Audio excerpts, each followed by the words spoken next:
Welcome back to another update here on this May 5th of 2025.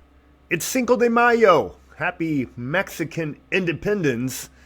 I don't know about you, but I'm about ready to make a trip to Mexico in search of some sunshine and drier weather. It seems like that rain has been unrelenting. That has, in fact, been the case here over the last several weeks. In fact, talking about those precipitation anomalies, just how much above normal precipitation-wise we are across the eastern U.S., taking a look at how much rain has fallen over the last 30, over the last 60 days, but more importantly, I think for most people, some much drier conditions that are expected to develop. A really nice pattern developing as we head on into the middle of May. Talking about when that rain is going to shut off and when to expect a extended period of dry, warm, and sunny weather here in this update. Something I think a lot of folks can look forward to. Now, we have had more than our share of rainfall. I can tell you that. A lot of that has to do with this upper low.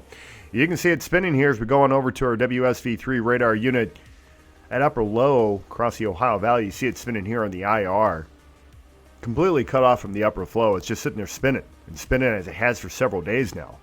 That is going to begin to lift as we head on over the next 24 to 36 hours. Another storm system across the southwest today going to begin to slowly move into Texas with thunderstorms already developing there. There is going to be a slight risk of severe weather and, in fact, an enhanced risk of severe weather today across portions of the Lone Star State south of Lubbock.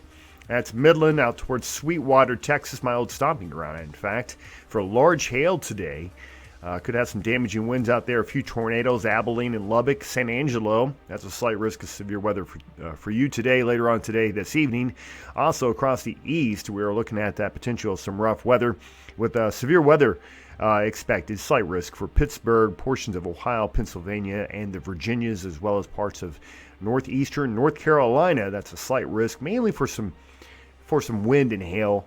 Not a huge deal, but something we'll be watching for you here as we go throughout the paces today. Now, as mentioned, rainfall-wise has been unrelenting. In fact, if you go back over the last 60 days, rainfall-wise, what we're looking at here are anomalies across the U.S. And anywhere you have, well, almost the entire U.S. is anomalously a lot of precipitation. Everybody's almost in the positive. Almost everybody. The eastern U.S., though, these anomalies running in the red there. You can see that's 2 to 4 to 5. Let's fix that. So the red's 2 to 6 inches above normal. But then once you get into the whites here, look at that. That's 10, that's 12, 15 inches into the purple. Purple areas here, 18 to 20 inches above normal over a 60-day period. That's a tremendous amount of rain. That's why, of course, we've had so much flooding. A lot of this was accompanied by a lot of severe weather, especially as you go back into March. So we've had a lot. We've had our hands full here recently. Now, that's what's been happening. Let's talk about what's coming our way, however, as we are looking at these upper-level winds associated with that jet stream. That's going to continue to pummel. It's going to continue to bring, again, that lift. So that current upper low, the one that's been plaguing us, still spinning over our area. So this is today. You can see it lifting very slowly north into the Ohio Valley today, kind of pinwheeling around that other low coming out of the desert southwest. So today, tonight, and this is into your Tuesday, that upper low begins to move. That second low begins to move out of the Rockies as well as we head on into tonight and tomorrow. So this one will take up residence across the south central U.S. as the first low finally exits. But the whole pattern is showing that we've got some jet stream wind energy, but it's kind of cut off from the main upper low, which is lifted already north into Canada. Seems like a little early this year. And to me, that points to an earlier ending to the severe weather season, an early arrival to summer's heat. I think it's coming over the next few weeks. And this is part of the reason why, because we're seeing those powerful jet stream winds retreat into Canada. Much lighter winds taking over the southern U.S., which is very common during the summer months. So a little advanced this year.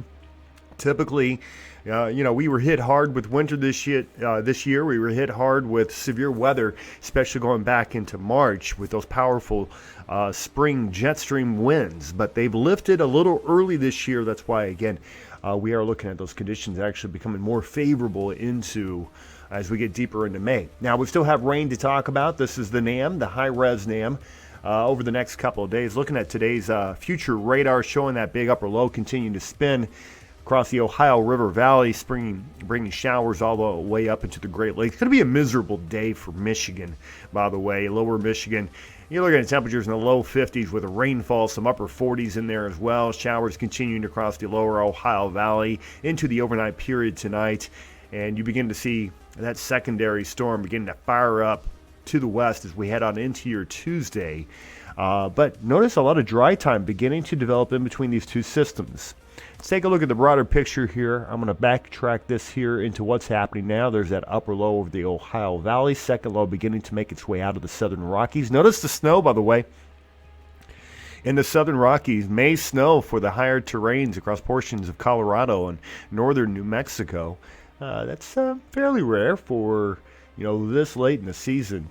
But that second upper low, it's going to move a little bit faster. So that junk kind of moves through the south, and then we're going to see a prolonged period of dry weather developing as we head on into the middle portions of May. So this is going into next weekend, Friday, Saturday. Look at that. How about a nice weekend for much of the eastern U.S.? That hasn't happened in a while.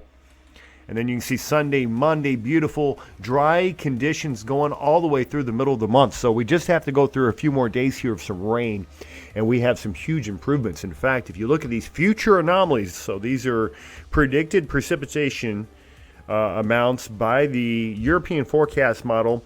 We are looking at 5-day anomalies here, and for a change, how about below normal precipitation anywhere you see in that tan? Still seeing, again, with that new system moving across portions of the southern plains and the deep south, some above average precipitation, and precipitation continued across the northeast. But your 5-day anomalies are looking drier. Let's move on into your 10-day anomalies. Look at that. Huge area here across the central northern plains of below normal precipitation. So we'll be drying out the next 10 days. Let's go 15 with the European forecast model. Love this. Going to have a chance to really, farmers are going to love this period of time. They'll be able to till up those soils. They're going to be able to plant. They're going to be able to do all the things that they need to do early in the season to get plants off to a good start. Keep in mind, we've had a ton of rain, so if anything, we just got to let things dry a bit. And we've got that coming up over the next several days ahead. So that's good. That's what we're looking forward to. Anyway, with that being said, that's your update for today. Hopefully you got something out of this message. It is wet. Another wet day for many today, maybe next couple, but then big improvements on the way as we head on into the middle portions of the month. With that being said, you guys have a great one. We'll talk to you again soon. Stay blessed, and we'll be here again. More updates in time. You guys stay blessed. We'll talk to you soon.